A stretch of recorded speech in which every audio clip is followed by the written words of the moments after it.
সমস্ত প্রশংসা মহান আল্লাহ তাআলার জন্য, যার অশেষ রহমতে পবিত্র জুমার দিনে পবিত্র মসজিদ ঘরে সুস্থ শরীরে সুস্থ মস্তিষ্কে দুনিয়ার ফিতনা ফাসাদকে উপেক্ষা করে আল্লাহ তাআলার ইবাদতের উদ্দেশ্যে আমরা উপস্থিত হতে পেরেছি। এজন্য শুকরিয়া আদায় করি, বলি আলহামদুলিল্লাহ। দুরুদ ও সালাম শান্তির ধারা বর্ষিত হোক শেষ নবী মুহাম্মদ সাল্লাল্লাহু আলাইহি ওয়াসাল্লামের উপর। সম্মানিত উপস্থিতি, যে নবীর প্রতি একবার দুরুদ পাঠ করলে আল্লাহ তাআলা আপনার আমার প্রতি 10 বার রহমত বর্ষণ করবেন, বলেন সুবহানাল্লাহ। নবীজি সাল্লাল্লাহু আলাইহি ওয়াসাল্লাম এই ব্যাপারে বলছেন যে মান সাল্লা আলাইয়া ওয়াহিদাতান সাল্লাল্লাহু আলাইহি আশরান, যে ব্যক্তি আমার প্রতি একবার দুরুদ পাঠ করবে আল্লাহ তাআলা তার প্রতি 10 বার রহমত বর্ষণ করবে, বলে সুবহানাল্লাহ। আবার নবীজির নাম শুনে যদি দুরুদ পাঠ না করি তাহলে আমাদের জন্য লানতের দোয়া করেছেন নবীজি সাল্লাল্লাহু আলাইহি ওয়াসাল্লাম। এ ব্যাপারে নবীজি বলছেন যে রগিমা আনফু রাজুলিন যুকিরতু ইনদাহু ফালাম ইউসাল্লি আলাইয়া, ওই ব্যক্তির নাক ধুলোয় ধূসরিত হোক যার সামনে আমার নামটা উচ্চারিত হয় অথচ আমার প্রতি দুরুদ পাঠ করে না। সম্মানিত উপস্থিতি, এজন্য আমাদেরকে সতর্ক সাবধান থাকতে হবে যে যখনই আমরা নবীজির নাম শুনব সাথে সাথে কি বলবো? সাল্লাল্লাহু আলাইহি ওয়াসাল্লাম। অন্তত পক্ষে এতটুকু বলতে হবে।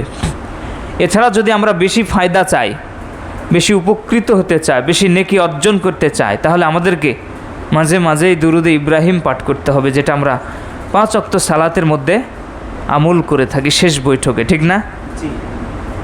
নবীজির নামে আবার অনেক দুরুদ আছে যেগুলো বানানো, মানুষ তৈরি করেছে, এগুলো পড়লে লাভ হবে না। যেগুলো কোরআন হাদিসের মধ্যে, যেগুলো নবীজি সাল্লাল্লাহু আলাইহি ওয়াসাল্লামের কাছ থেকে দলিল প্রমাণ ভিত্তিক, সেগুলো আমাদেরকে আমল করার চেষ্টা করতে হবে। আল্লাহ তাআলা বুঝার তৌফিক দান করুন, সকলে বলি আল্লাহুম্মা আমিন।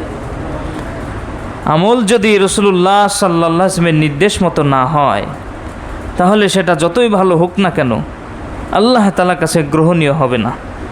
এ ব্যাপারে নবীজির স্ত্রী আয়েশা রাদিয়াল্লাহু আনহা থেকে একটি হাদিস, তিনি বলছেন যে নবীজি সাল্লাল্লাহু আলাইহি ওয়াসাল্লাম বলেছেন যে মান আমিলা আমালান লাইসা আলাইহি আমরুনা ফাহুয়া রাদ্দুন, কেউ যদি কোনো আমল করে সেই আমলে যদি আমাদের নির্দেশনা না থাকে, নবীজির অনুমতি না থাকে, তাহলে সেটা পরিত্যাজ্য, সেটা বাতিল, সেটা গ্রহণীয় নয়। এজন্য কষ্ট করে যখন একটা আমরা আমল করব, সেটা যে কোনো ইবাদত হতে পারে, ছোট অথবা বড়, আমাদেরকে লক্ষ্য করতে হবে সেই আমলটিতে নবীজি সাল্লাল্লাহু আলাইহি ওয়াসাল্লামের নির্দেশনা আছে কিনা, আল্লাহ তাআলার নির্দেশনা আছে কিনা। যদি না থাকে তাহলে সেটা থেকে আমাদেরকে বিরত থাকতে হবে। আল্লাহ তাআলা আমাদেরকে বোঝার তৌফিক দান করুন, সকলে বলি আল্লাহুম্মা আমিন। জুমার খুতবার সংক্ষিপ্ত আলোচনার বিষয় হবে জাহান্নামে যাওয়ার কারণ। আপনারা অনেকেই অবগত আছেন, এই বিষয়টি আপনাদের সম্পর্কে বলার চেষ্টা করব ইনশাআল্লাহ। সম্মানিত উপস্থিতি, মানুষ জাহান্নামে যাবে তার বহু কারণ, অনেক কারণে মানুষ জাহান্নামে যাবে। কিন্তু পবিত্র কোরআনে সূরাতুল মুদ্দাসসির 74 নম্বর সূরার 40 নম্বর আয়াত থেকে নিয়ে নিচের দিকে কয়েকটি আয়াতে আল্লাহ তাআলা জান্নাতি এবং জাহান্নামী 2 শ্রেণীর মানুষের কথোপকথন বর্ণনা করেছেন। জান্নাতি এবং জাহান্নামী। জান্নাতীরা জাহান্নামীদের সাথে কথা বলবে, যাকে আমরা ইংরেজিতে ডায়লগ বলি, বাংলায় কথোপকথন বা সংলাপ।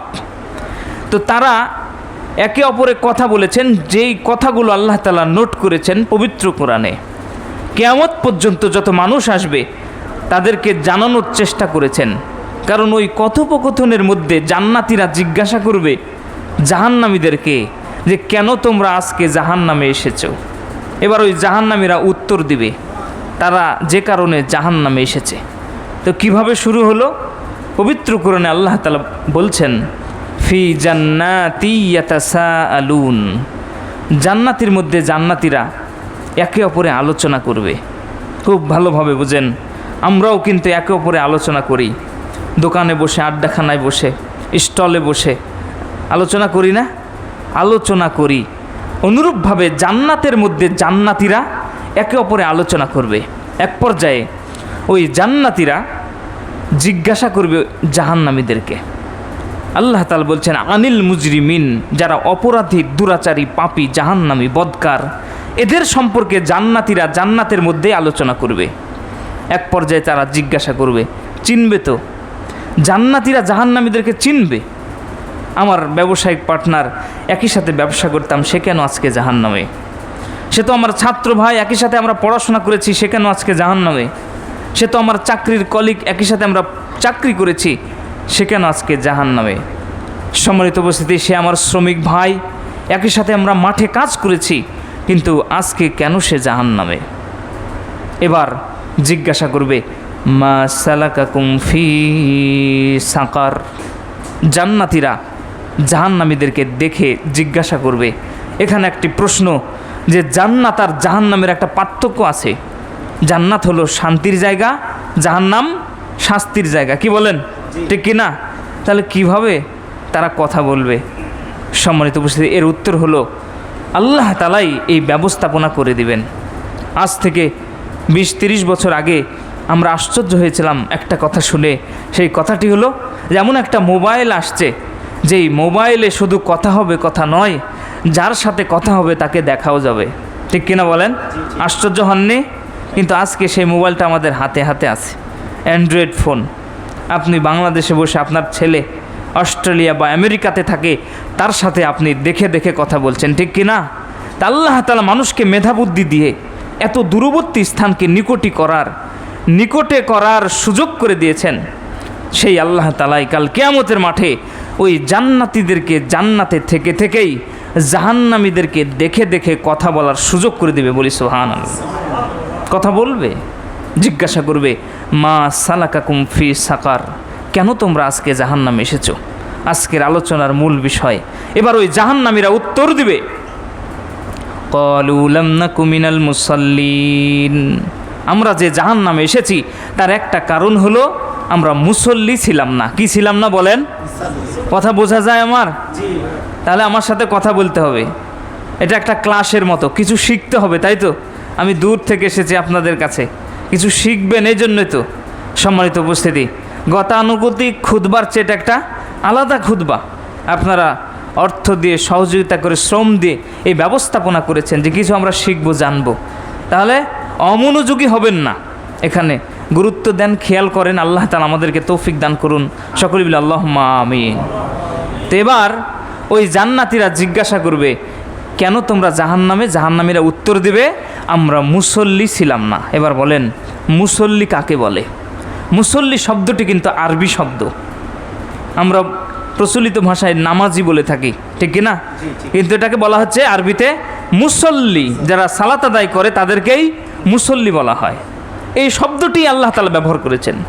সম্মানিত উপস্থিতি, অনেক মানুষ বলে যে নামাজ না পড়লে কি হবে, আমার ঈমান ঠিক আছে, আমি জান্নাতে যাব, বলে না? এই আয়াত দলিল তার জন্য। হাদিস বাদই দেন, বড় হুজুরের কথাও বাদ দেন। এখানে আল্লাহ তাআলা সরাসরি বলে দিয়েছেন ওই জাহান্নামীরাই উত্তর দিবে, আজকে যে আমরা জাহান্নামে এসেছি তার একটা কারণ হলো যে ক্বালু লাম নাকু মিনাল মুসাল্লিন, আমরা মুসল্লি ছিলাম না, মানে নামাজি ছিলাম না, এই জন্য আজকে জাহান্নামে এসেছি। তাহলে অত্র আয়াত থেকে প্রমাণিত হয় যে ব্যক্তি সালাত আদায় করবে না দুনিয়াতে, তার থাকার স্থান কোথায় হবে বলেন? জাহান্নামে। এবার আসেন, মুসল্লি তো বুঝলাম, এখন আমরা দাবি করছি যে আমরা সবাই মুসল্লি। কেন? আমরা যে জুমার সালাত আদায় করি। আমরা মুসল্লি কেন? আমি ওই যে রমাজান মাসে সালাত আদায় করি। আমরা মুসল্লি কেন? আমরা যে বছরে 2 বার ঈদের সালাত আদায় করি। আমি মুসল্লি কেন? কেউ মারা গেলে আমি যে জানাজার সালাতে যাই, ঠিক কিনা বলেন? এও নিজেদেরকে মুসল্লি দাবি করে, বলে কিনা? দাবি করে, কিন্তু আসলেই কি সে মুসল্লি? জি না। এবার আসুন, মুসল্লি কাকে বলে? সব কিছুরই একটা পরিচয় আছে, আছে না? মসজিদ কাকে বলে? যেখানে সেজদা দেওয়া হয়। বাজার কাকে বলে? যেখানে মানুষ কেনাবেচা করে। রাস্তা কাকে বলে? যেখানে মানুষ চলাফেরা করে। তাহলে সব কিছুর একটা পরিচয় আছে। তো মুসল্লি কাকে বলে আর বেনামাজি কাকে বলে, এর কি একটা পরিচয় থাকবে না? কথা বলেন, থাকবে না? থাকবে, কিন্তু আমরা জানি না। আজকে জেনে নেন, ইসলামিক বিশেষজ্ঞগণ বলছেন দিনে রাতে 17 রাকাত সালাত ফরজ। কত রাকাত বলেন? 17 রাকাত। ফজরের 2, জোহরের 4, আসরের 4, মাগরিবের 3, এশারের 4, এই মোট 17 রাকাত। বাকি থাকলো 12 রাকাত, যেটাকে সুন্নত বা নফল বলা হয়। ফজরের আগে 2, জোহরের আগে 4, পরে 2, আসরে নাই, মাগরিবের পরে 2, এশারের পরে 2, এই হলো সুন্নত বা নফল। নবীজি সাল্লাল্লাহু আলাইহি সাল্লাম বলছেন, কোনো ব্যক্তি যদি দিনে রাতে এই 12 রাকাত সুন্নত বা নফল আদায় করে, আল্লাহ তাআলা তার জন্য জান্নাতে একটা ঘর তৈরি করবে, বলি সুবহানাল্লাহ। যদি না আদায় করে তাহলে এই ফজিলত থেকে সে বঞ্চিত হবে।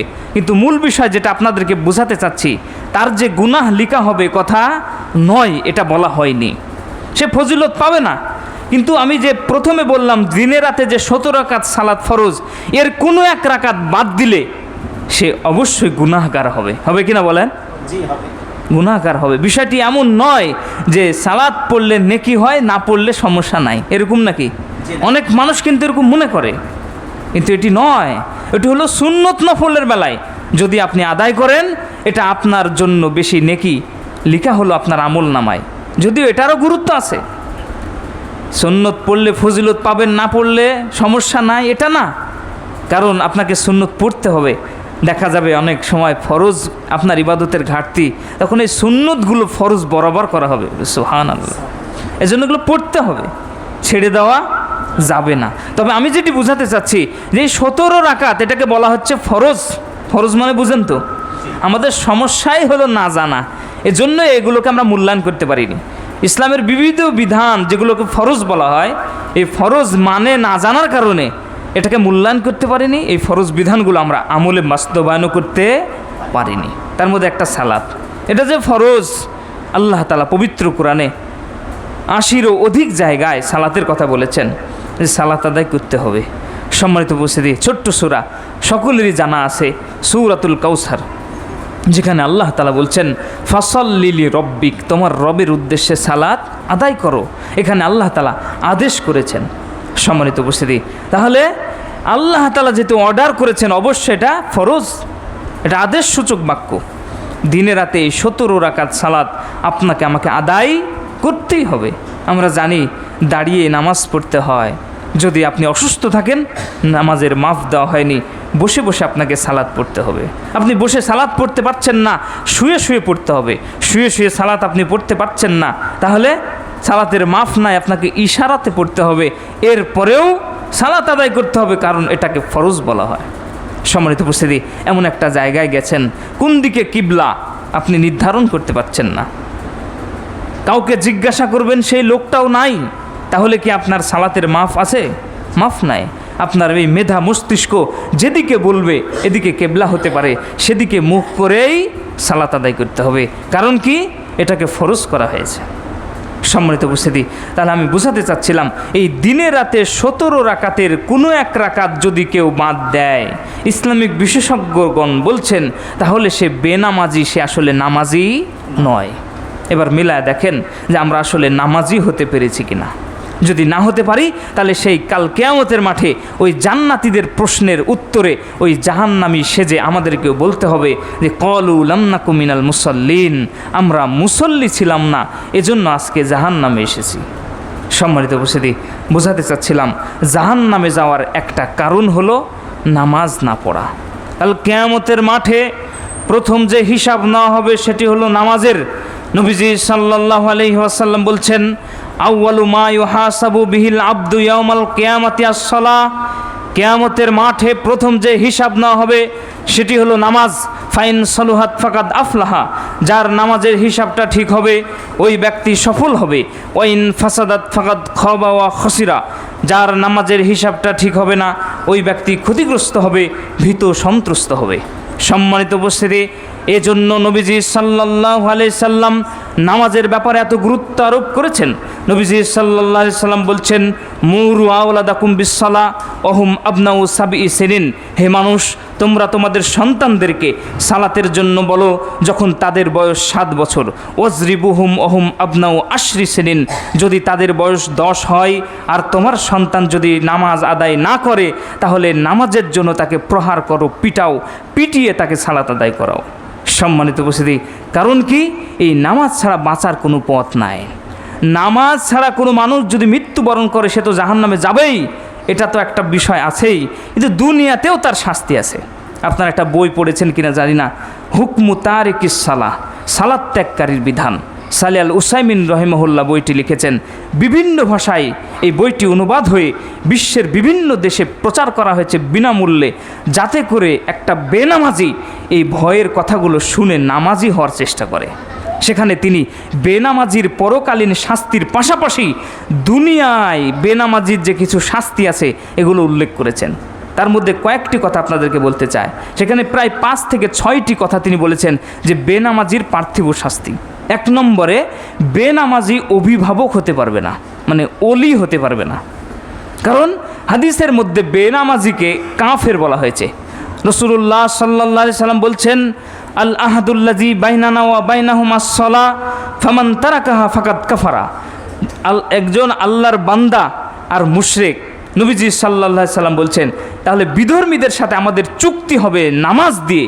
যদি তারা নামাজ আদায় করে তাহলে তারা আমাদের লোক, আর যদি তারা নামাজ ছেড়ে দেয় ফামান তারাকাহা ফাকাদ কাফারা, তাহলে তারা কুফরি করলো। এই হাদিস দলিল পেশ করে ইমাম সালেহ আল উসাইমিন রহিমাহুল্লাহ বলছেন, তাহলে যে ব্যক্তি ইচ্ছা করে নামাজ ছেড়ে দিবে সে আসলে মুসলিম থাকতে পারে না। একটা প্যাঁচ লাগানো হয়। এক শ্রেণীর বিশেষজ্ঞগণ বলছেন, এটা নিয়ে মতভেদ তৈরি করছেন যে সালাত ছেড়ে দিলে কাফের হয় না, সালাত অস্বীকার করলে কাফের হয়। কিন্তু হাদিসের পরিভাষায় যে শব্দটি নবীজি সাল্লাল্লাহু আলাইহি সাল্লাম ব্যবহার করেছেন সেখানে ছেড়ে দেওয়ার কথা উল্লেখ আছে। নবীজি সাল্লাল্লাহু আলাইহি সাল্লাম বলছেন তারাকা, তারাকা শব্দের অর্থ হলো ছেড়ে দেওয়া। আর সালাতকে অস্বীকার করা, এই অস্বীকার করার আরবি শব্দ হলো জাহাদা বা ইনকারা। তো হাদিসের মধ্যে এই 2টি শব্দ ব্যবহার করা হয়নি, হাদিসে ব্যবহার করা হয়েছে তারাকা শব্দ, যার অর্থ হলো ছেড়ে দেওয়া। অতএব যে ব্যক্তি সালাত ছেড়ে দিবে সেই কুফরি করবে। নবীজি সাল্লাল্লাহু আলাইহি সাল্লাম বলছেন, বাইনাল আবদে ও বাইনাল কুফরি ওয়াশ শিরকি তারকুস সালাহ।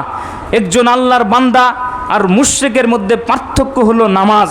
অতএব যে ব্যক্তি নামাজ পড়বে না সে ব্যক্তি মুশরিক হতে পারে, যে ব্যক্তি নামাজ পড়বে না সে ব্যক্তি কাফের হতে পারে, সে মুসলিম থাকতে পারে না। নবীজি সাল্লাল্লাহু আলাইহি সাল্লাম আরও বলছেন, মান শাররাহু আইয়াল কাল্লা গাদান মুসলিমান ফালিউহাফিজ আলা হাউলাইস সালাহ হাইসু ইউনাদা বিহিন্না। কোনো ব্যক্তি যদি কাল কিয়ামতের মাঠে মুসলিম হয়ে আল্লাহর সাথে সাক্ষাৎ করতে চায় তাহলে সে যেন ওই নামাজের হেফাজত করে যেই নামাজের জন্য তাকে আহ্বান করা হয়। খুব ভালোভাবে বুঝেন হাদিসে কি বলা হচ্ছে। কোনো ব্যক্তি যদি মুসলিম হয়ে কালকে, কাল বলতে কিয়ামতের মাঠকে উদ্দেশ্য করা হয়েছে, তাহলে কালকে যদি সে আল্লাহর সাথে কি হয়ে মুসলিম হয়ে সাক্ষাৎ পেতে চায় তাহলে তাকে হেফাজত করতে হবে, সংরক্ষণ করতে হবে ওই নামাজের, যেই নামাজের জন্য তাকে আহ্বান করা হয়। আজকে 5 ওয়াক্ত সালাতের জন্য কি আহ্বান করা হয় না? কথা বলেন, হয় না? মুয়াজ্জিন সাহেব কি বলছে? হাইয়া আলাস সালাহ, মানে কি সালাতের জন্য এসো। হাইয়া আলাল ফালা মানে কি কল্যাণের জন্য এসো, ঠিক কিনা বলেন? তাহলে আপনাকে আমাকে মুয়াজ্জিন সাহেব 5 ওয়াক্ত সালাতে 5 দুগুণ 10 বার, ফজরের সালাতে আরও সুন্দর করে বলে আসসালাতু খায়রুম মিনান নাওম, মানে কি জানেন? ঘুম থেকে নামাজ উত্তম। সুবহানাল্লাহ। অথচ আমরা বলছি আমার তো ঘুমই ভালো, কিন্তু মুয়াজ্জিন আপনাকে আমাকে ডাকছে কি বলে? যে ঘুম থেকে নামাজ উত্তম, আসো লাথি মারো তোমার আরামের ঘুমকে, বিছানাকে ছেড়ে তুমি উজু করে মসজিদের দিকে ধাবিত হয়ে যাও। সম্মানিত উপস্থিতি, এই আহ্বানে সাড়া না দিয়ে, এই সালাতের হেফাজত না করে যদি আমরা নিজেদেরকে দুনিয়াতে মুসলিম দাবি করি, দুনিয়াতে মুসলিম থাকতে পারবো এ কথা ঠিক, কিন্তু হাদিসের পরিভাষা অনুযায়ী কাল কিয়ামতের মাঠে মুসলিম হয়ে আল্লাহর সাথে সাক্ষাৎ পাওয়া যাবে না। আমার নামের আগে যতই মোহাম্মদ থাক না কেন, মুসলিম অধ্যুষিত এলাকায় আমার যতই জন্ম হোক না কেন, আমার আইডি কার্ড সার্টিফিকেটে ইসলাম ধর্ম পরিচয় যতই দেওয়া থাক না কেন, আল্লাহর শপথ করে বলছি, যদি 5 ওয়াক্ত সালাতের হেফাজত না করি কাল কিয়ামতের মাঠে মুসলিম হয়ে আল্লাহর সাথে সাক্ষাৎ পাবো না। আল্লাহ তাআলা আমাদেরকে 5 ওয়াক্ত সালাতের হেফাজত করার তৌফিক দান করুন। সকলেই বলি আল্লাহুম্মা আমিন। তাহলে এই আয়াত এবং হাদিসগুলো দলিল পেশ করে সালেহ আল উসাইমিন রহিমাহুল্লাহ বলছেন, তাহলে বেনামাজি দুনিয়াতেও কয়েকটা শাস্তি আছে। তার মধ্যে একটি হচ্ছে অভিভাবক হতে পারবে না। বিভিন্ন ইসলামের বিভিন্ন ক্ষেত্রে অভিভাবকের প্রয়োজন হয়। আপনি মেয়ের বিবাহ দিবেন, সেখানে অভিভাবক লাগে, লাগে কিনা বলেন? লাগবে। ইসলামের অনেক বিষয় আছে যেখানে অভিভাবক দরকার হয়। স্বামী স্ত্রী তালাক হবে, এখানে অভিভাবক লাগবে। আল্লাহ কোরআনে বলে দিয়েছেন যে মেয়ের পক্ষ থেকে একজন, ছেলের পক্ষ থেকে একজন অভিভাবক ডাকো, পরামর্শ করে যদি সংসার টিকে তাহলে টিকবে, না হলে তোমরা বিচ্ছিন্ন হয়ে যাও। অভিভাবক দরকার আছে কিনা বলেন? সম্মানিত উপস্থিতি, বিবাহ দিতে গেলে অভিভাবক লাগবে। নবীজি সাল্লাল্লাহু আলাইহি সাল্লাম বলছেন, লা নিকাহা ইল্লা বিওয়ালিয়িন, বিবাহ হবে না অভিভাবক ছাড়া। অতএব যে সমস্ত মেয়েরা আজকে পালিয়ে প্রেম করে ছেলের সাথে বিবাহ করে নিচ্ছে বাবার অসম্মতিতে, বাবার অগোচরে, বাবাকে না জানিয়ে, সে সমস্ত বিয়েগুলো শুদ্ধ হবে না, এ কথাই ঠিক। এজন্য সালিহ আল উসাইমিন রহিমাহুল্লাহ বলছেন, যদি বাবা বেনামাজি হয় তাহলে তার পার্থিব শাস্তি হলো, এ যদি মেয়ের বিবাহ দিতে চায় তাহলে সে বিবাহ দিতে পারবে না, কারণ সে অভিভাবক হওয়ার যোগ্যতা রাখে না। তো দলিল তার নিজের কথা না, এ ব্যাপারে তিনি সূরা মায়েদার 55 নম্বর আয়াত দলিল পেশ করে বলছেন, ইন্নামা ওয়ালিয়ুকুমুল্লাহ ওয়ার রাসূলুহু ওয়াল্লাযীনা আমানুল্লাযীনা ইউকিমুনাস সালাতা ওয়া ইউতুনাজ যাকাতা ওয়া হুম রাকিউন। আল্লাহ তাআলা বলছেন, নিশ্চয় তোমাদের অভিভাবক হচ্ছে আল্লাহ। কে বলেন? আমাদের অভিভাবক কে বলেন? আল্লাহ। 2 নম্বরে ওর রসুল, তোমাদের অভিভাবক হচ্ছে নবীজি সাল্লাল্লাহু আলাইহি ওয়াসাল্লাম। এরপরে তোমাদের অভিভাবক হচ্ছে আল্লাযীনা ইউকিমুনাস সালাতা ওয়া ইউতুনাজ যাকাতা ওয়া হুম রাকিউন। ওই সমস্ত ঈমানদার, আল্লাহ তাআলা শর্ত করে দিয়েছেন, খুব ভালোভাবে বুঝেন। পৃথিবীতে সবাই নিজেদেরকে ঈমানদার দাবি করতে পারে, যে নামাজ না পড়লে কি হবে, আমার ঈমান ঠিক আছে, বলে কিনা বলেন? এজন্য পৃথিবীতে মানুষ এ কথা বলবে, তাই আল্লাহ তাআলা শর্ত করছেন, আল্লাযীনা ইউকিমুনাস সালাতা, ওই সমস্ত ঈমানদার যারা নামাজ কায়েম করে, ওয়া ইউতুনাজ যাকাতা, যাকাত প্রদান করে, ওহুম রাকিউন, এবং যারা বিনম্র, এরা হচ্ছে তোমাদের অভিভাবক।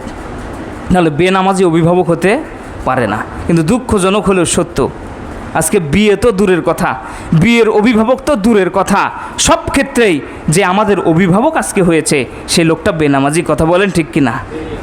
মসজিদ, মাদ্রাসা, স্কুল, কলেজ, দেশ, সমাজ, রাষ্ট্র সব কিছু এই বেনামাজিরা দখল করেছে। তাদের পিছনে পিছনেই এক শ্রেণীর নামাজি, 3 নম্বর শ্রেণীর পাগল, তাদের পিছনে পিছনে চামচাগিরি করে বেড়ায়, তাদের পিছনে পিছনে চাটুকারিতা করে বেড়ায়, তাদের পিছনে পিছনে মিথ্যা স্লোগান দিয়ে বেড়ায় যে অমুকের চরিত্র ফুলের মতো পবিত্র। তাদেরকে আজকে আমরা অভিভাবক বানিয়েছি।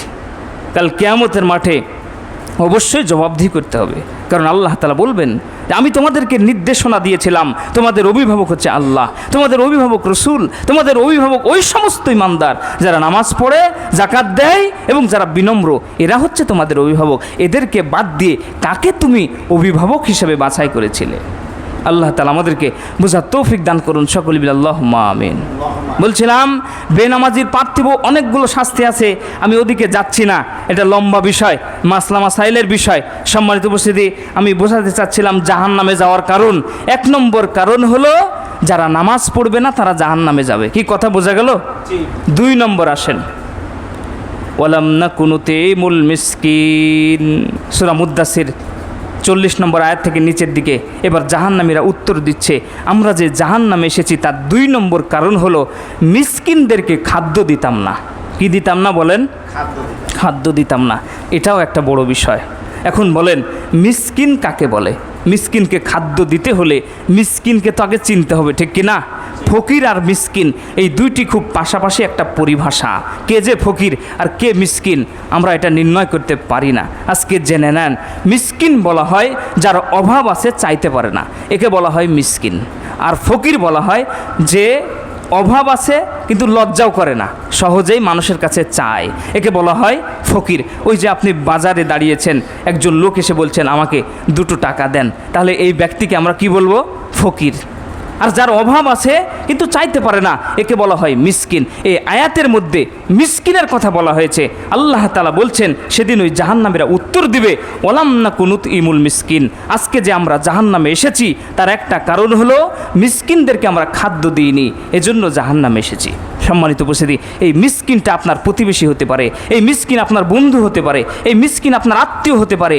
আপনার কাছে এসে চাইতে পারে না, আপনিও বুঝতে পারেন না, এদেরকে খুঁজে খুঁজে বের করে সহযোগিতা করতে হবে, এদেরকে খাদ্য দিতে হবে। এটাই আল্লাহ তাআলার নির্দেশনা। পবিত্র কোরআনে এই মিসকিন সম্পর্কে আল্লাহ তাআলা বহু কথা বলেছেন, সেদিকে যাওয়ার কোনো সুযোগ নাই। আপনাদেরকে শোনাতে চাই, এ ব্যাপারে নবীজি সাল্লাল্লাহু আলাইহি সাল্লাম বলছেন, ওই ব্যক্তি মুমিন নয় যে পেট পুরে খায় কিন্তু তার প্রতিবেশী অনাহারে থাকে, এই ব্যক্তিকে মুমিন বলা হয়নি। নবীজি সাল্লাল্লাহু আলাইহি সাল্লাম আবু যর রাদিয়াল্লাহু আনহুকে সুন্দর উপদেশ দিচ্ছেন যে মিসকিন অভাবী প্রতিবেশীদেরকে তুমি কিভাবে খাওয়াবে। নবীজি সাল্লাল্লাহু আলাইহি সাল্লাম বলছেন, তুমি যখন রান্না করবে, হে মহিলারা, আপনারা পর্দার আড়ালে আছেন, আমরা জানি, আপনাদের উদ্দেশ্যে আপনারা খুব ভালোভাবে বুঝেন নবীজি কত সুন্দর উপদেশ দিচ্ছেন। দেখেন, নবীজি বলছেন, যখন তোমরা রান্না করবে তখন তরকারিতে একটু পানি বেশি দাও, তাহলে ঝোল বেশি হবে। ঝোল বুঝেন তো? ঝোল, পানি বেশি দিলে ঝোল বেশি হবে, যাতে করে তুমি এখান থেকে তোমার প্রতিবেশীকে সহযোগিতা করতে পারো। বলি সুবহানাল্লাহ। তাহলে নবীজি বলছেন না যে তোমার প্রতিবেশীকে তুমি কাচ্চি বিরিয়ানি করে খাও, তোমার প্রতিবেশীকে তুমি মাংস পোলাও করে খাও। নবীজি সাল্লাল্লাহু আলাইহি সাল্লাম আপনাকে আমাকে 1450 বছর আগে উপদেশ দিচ্ছেন, যখন তুমি তরকারি রান্না করবে সেই তরকারির মধ্যে একটু পানি বেশি দাও, ঝোল বেশি হবে, যাতে করে তুমি এখান থেকে আরেকজনকে সহযোগিতা করতে পারো। সুবহানাল্লাহ। তাহলে নবীজির এই নির্দেশনা মেনে অবশ্যই মিসকিনদের খাদ্যের ব্যবস্থা করতে হবে। আল্লাহ তাআলা আমাদেরকে তৌফিক দান করুন।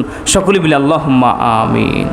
হাদিসে কুদসি আপনাদের জানা আছে, কাল কিয়ামতের মাঠে এক শ্রেণীর মানুষকে আল্লাহ তাআলা জিজ্ঞাসা করবেন, আমি অসুস্থ ছিলাম, তুমি আমাকে দেখতে আসোনি, আমি অভুক্ত ছিলাম, তুমি আমাকে খাদ্য দাওনি। সেদিন মানুষের আশ্চর্য হয়ে বলবে, হে আল্লাহ, তুমিই তো বড় রাজ্জাক, মানুষের রিজিকের ব্যবস্থা করে থাকো, তুমিই তো বড় শেফা দানকারী, কেউ অসুস্থ হলে তাকে তুমি শেফা দান করো, তুমি কিভাবে আবার অনাহারে থাকো, কিভাবে তুমি আবার অভুক্ত থাকো, ক্ষুধার্ত থাকো। সেদিন আল্লাহ তাআলা বলবেন, আমার অমুক বান্দা যে তোমারই প্রতিবেশী ছিল, সে ক্ষুধার্ত অবস্থায় ছিল, তাকে যদি তুমি সেদিন খাদ্য দিতে, আমাকে সেখানে পেতে। বলি সুবহানাল্লাহ।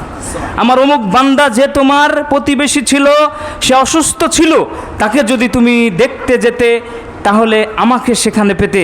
বলি সুবহানাল্লাহ। সম্মানিত উপস্থিতি, এজন্য খাদ্য বিলাতে হবে, খাদ্য দিতে হবে। নিজে শুধু পেট পুরে খাবো আর কারো খোঁজ খবর নিব না, তাহলে অবশ্যই এটিও জাহান্নামে যাওয়ার একটা কারণ হয়ে যাবে। আল্লাহ তাআলা আমাদেরকে বোঝার তৌফিক দান করুন। সকলে বলি আল্লাহুম্মা আমিন। বলছিলাম জাহান্নামে যাওয়ার কারণ, 3 নম্বর কারণ সম্পর্কে ওই জাহান্নামীরা উত্তর দিবে, ওয়াকুন্না নাখুদু মাআল খাইদিন, আমরা সমালোচনাকারীদের সাথে বসে বসে সমালোচনা করতাম, এজন্য আজকে জাহান্নামে এসেছি। সম্মানিত উপস্থিতি, লক্ষণীয় বিষয় দেখেন, এই পাপটিও বিরাট একটি পাপ, কবিরা গুনাহ। মানুষের গীবাত করা, পরনিন্দা করা, মানুষকে অপমান করা, মানুষকে লজ্জা দেওয়া, মানুষকে ছোট করার চেষ্টা করা, এই কাজটি যদি আমরা করি, এর কারণেও আমাদেরকে জাহান্নামে যেতে হবে। একথা নবীজি সাল্লাল্লাহু আলাইহি সাল্লাম বলছেন। বুখারী শরীফের 9 নম্বর হাদিস, নবীজি সাল্লাল্লাহু আলাইহি সাল্লাম বলছেন, আল মুসলিমু মান সালিমাল মুসলিমুনা মিন লিসানিহি ওয়া ইয়াদিহি, প্রকৃত মুসলিম সেই যার মুখ এবং হাত থেকে অপর মুসলমান নিরাপদে থাকে। খুব লক্ষণীয় বিষয়, ভালোভাবে খেয়াল করুন, ভালোভাবে বোঝার চেষ্টা করুন। মহাবিজ্ঞানী মহানবী সাল্লাল্লাহু আলাইহি সাল্লাম হাদিসটি বলতে গিয়ে হাতের কথা পরে বলে মুখের কথা আগে বলেছেন। আমরা জানি হাত দিয়ে মানুষকে হত্যা করা যায়, হাত দিয়ে মানুষকে প্রহার করা যায়, হাত দিয়ে মানুষের ক্ষতি করা যায়, হাত দিয়ে মানুষকে মেরে ফেলা যায়, কিন্তু মহাবিজ্ঞানী মহানবী হাতের কথা পরে নিয়ে এসে আগে মুখের কথা বলেছেন। তার মানে হলো মুখ দিয়েই মানুষের বেশি ক্ষতি করা যায়। কিভাবে? আপনাকে উদাহরণ দিলে বুঝবেন। একটা ছেলের বিবাহ হবে, সে এখন মেয়ে পক্ষের লোক ছেলে পক্ষের এলাকায় এসেছে, ছেলেটির বাড়ি আপনার বাড়ির পাশেই, আপনি প্রতিবেশী হওয়ায় ছেলেটি সম্পর্কে আপনাকে ওই মেয়ে পক্ষের লোক জিজ্ঞাসা করছে যে ছেলেটি কেমন। এবার আপনি তার বিরুদ্ধে মিথ্যা কথা বলে দিলেন, ছেলেটি ভালো নয়। কি বললেন? ছেলেটি ভালো নয়। আপনার এই কথাই এবার বিবাহটি ভেঙে গেল। ছোটোবেলায় শুনতাম যে বিবাহ ভেঙে গেছে, তো কিভাবে বিবাহ ভাঙে এটা বুঝতাম না। বিবাহ ভাঙে কিভাবে বলেন? কথার মাধ্যমে। কিভাবে ভাঙে? বোঝা যায়, কথা বোঝা যায়। তাহলে আপনি ওই ছেলেটিকে মারেননি, কিন্তু আপনি যে তার ক্ষতি করেছেন ছেলেটি জানেও না, তার অগোচরেই কথার মাধ্যমে, এই মুখের মাধ্যমে তার জীবনের একটা ক্ষতি করে দিলেন। একটা ছেলে মাস্টার ডিগ্রি পাস, এবার তার চাকরি হবে, পুলিশ ভেরিফিকেশনে এসছে, ছেলেটি আপনারই প্রতিবেশী, আপনাকে জিজ্ঞাসা করছে ছেলেটি কেমন, আপনি তার বিরুদ্ধে মিথ্যা কথা বলে দিলেন, ছেলেটি অপরাজনীতির সাথে যুক্ত আছে। কি বললেন? মিথ্যা কথা বললেন, অথচ ছেলেটি ভালো। আপনি ছেলেটিকে মারেননি, কিন্তু আপনার এই মুখের মিথ্যা কথায় ছেলেটির জীবনের বড় ক্ষতি হয়ে গেল, চাকরিটি আর হলো না। সম্মানিত উপস্থিতি, এজন্য মহাবিজ্ঞানী মহানবী সাল্লাল্লাহু আলাইহি সাল্লাম আপনাকে আমাকে আজ থেকে 1450 বছর আগে উপদেশ দিচ্ছেন, হে মানুষ, তুমি যদি প্রকৃত মুসলিম হতে চাও তাহলে তোমার মুখ এবং হাত থেকে আরেকজন মুসলমানকে নিরাপদ করে দাও। সম্মানিত উপস্থিতি, এই মুখে গিলাফ দ্বারা বন্ধ করে দিতে হবে।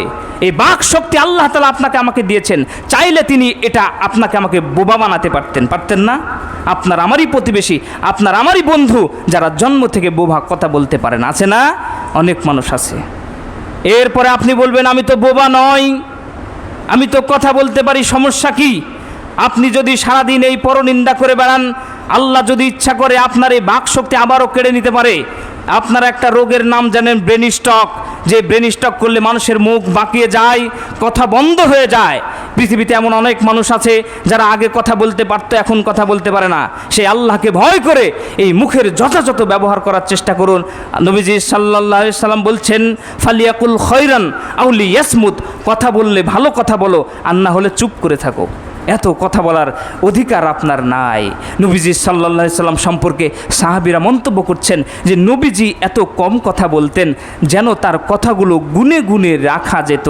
বলি সুবহানাল্লাহ। এই কথাকে আপনি কিভাবে বুঝবেন? এটাকে আপনি কিভাবে মূল্যায়ন করতে পারবেন? আমি কিভাবে আপনাকে বুঝাবো? আমি বুঝতে পারছি না। সাহাবীরা বলছেন নবীজি এত কম কথা বলতেন যে তার কথাগুলো গুনে গুনে রাখা যেত। তাহলে আসুন কথা বন্ধ করুন, আর যদি কথা বলতেই হয় তাহলে ভালো কথা বলুন। মানুষের বিরোধিতা নয়, মানুষকে ছোট করার চেষ্টা নয়, মানুষকে অপমানিত করার চেষ্টা নয়, মানুষের সমালোচনা নয়, নিজের সমালোচনা করুন। আজকে আমার যে কি হয়, প্রকৃত জ্ঞানী সেই যে নিজের দোষের প্রতি চক্ষুমান, অন্যের দোষের প্রতি সে অন্ধ। একেই প্রকৃত জ্ঞানী বলা হয়েছে। সম্মানিত উপস্থিতি, আসুন তাই নিজেকে নিয়ে চিন্তা ভাবনা করি। কাল কিয়ামতের মাঠ বড় জটিল। সারা দেশ বিশ্ব বহু দূরের কথা, স্ত্রী সন্তানই পালিয়ে যাবে। ইয়াউমা ইয়াফিরুল মারউ মিন আখি ওয়া উম্মিহি ওয়া আবি ওয়া সাহিবাতিহি ওয়া বানি। সেদিন ভাই পালিয়ে যাবে, স্ত্রী পালিয়ে যাবে, সন্তান পালিয়ে যাবে। আজকে আমার যে কি হয়, আজকে আমার যে কি হয়। কাল কিয়ামতের এই কঠিন দিনে বাঁচতে হলে আমাদেরকে সমালোচনা ছাড়তে হবে। আল্লাহ তাআলা বোঝার তৌফিক দান করুন, সকল বিল আল্লাহুম্মা আমিন।